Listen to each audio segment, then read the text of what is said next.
Le premier point, le plus important pour nous, c'est la question de la sécurité. Nos forces de défense et de sécurité travaillent depuis plus d'un mois pour assurer la sécurité du territoire, pour assurer la sécurité des personnes, mais également pour assurer la sécurité des biens de ces personnes. Et vous avez dû apprendre ces 2 jours les victoires remportées par nos militaires sur le terrain face à des terroristes arrêtés avec un de nos partenaires, mais libérés depuis les événements du 26 juillet. Je pense que vous avez dû lire dans le journal d'aujourd'hui le nombre de ceux-là qui ont été libérés, armés et qui sont venus frapper nos populations.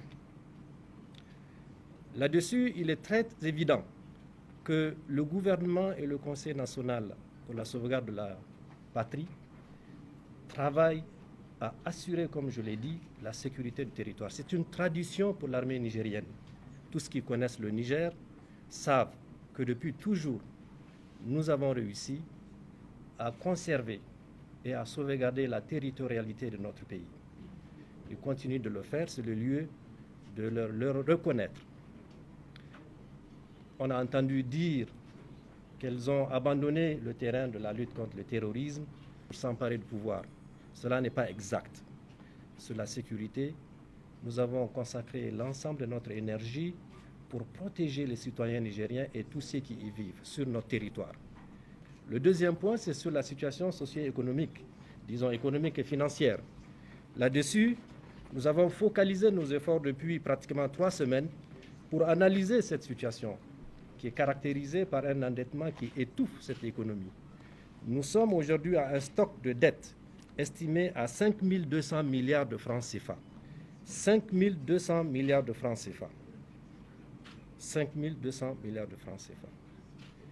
Il est composé de 3 200 milliards de dettes extérieures et de 1900, disons 2000 milliards de dettes intérieures.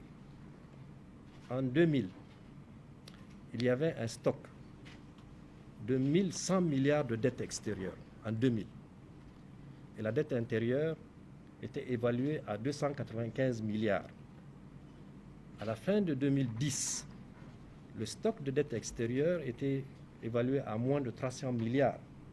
Et la dette intérieure, le 18 février 2010, était de moins de 2 milliards de nos francs.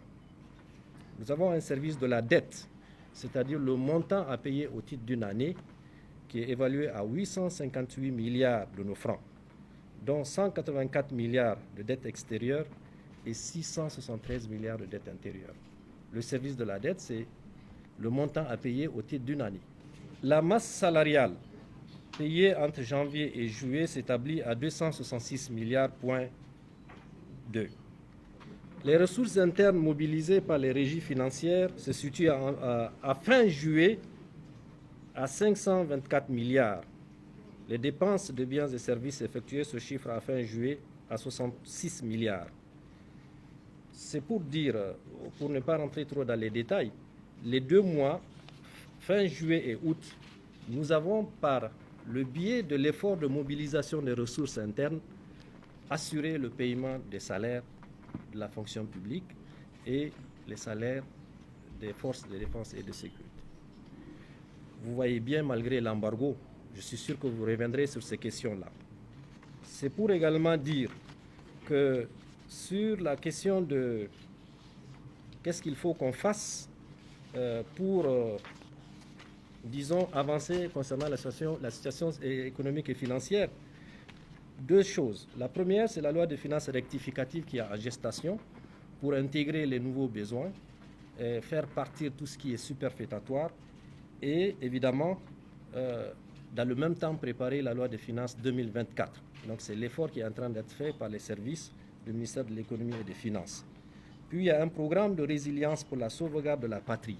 C'est un programme qui va intégrer évidemment tous les besoins des Nigériens pour que nous puissions ensemble sortir de cette situation en tenant compte de l'embargo qui, vous le savez, est injuste, illégal, inhumain, inacceptable. Le troisième point important, c'est la question de la rentrée scolaire, également là-dessus, toutes les dispositions sont prises pour que le gouvernement soit en mesure d'assurer une très bonne rentrée au niveau supérieur, au niveau secondaire et même au niveau universitaire.